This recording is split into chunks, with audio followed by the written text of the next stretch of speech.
may structure, may competition, makalagin, and we're yung ako, we're okay, ano ba?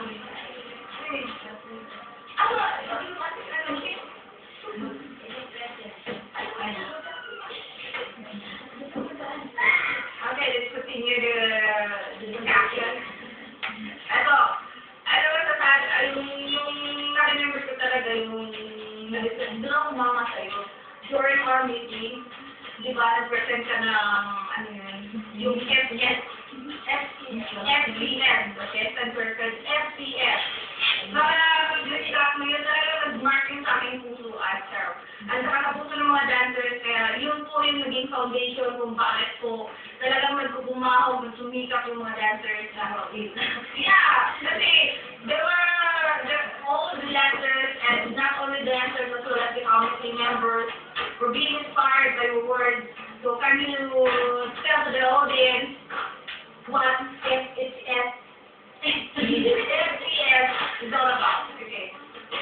Of course. FPS. Of course, faith in God. Oh, number one.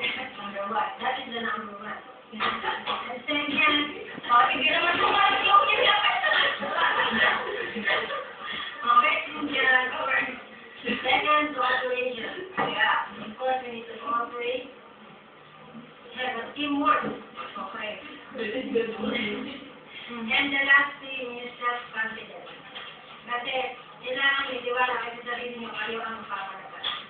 Yes, hindi kami. Yeah, we did it.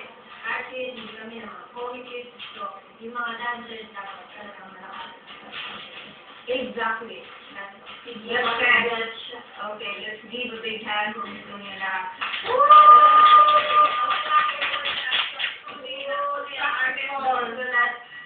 That's the leader, the chairman of the winning group, our wala na bang plan, ikaw, since ikaw yung mamatang sa mga dancers, wala na bang plan na sasali kayo ng competition just like what you did last year? February 14th,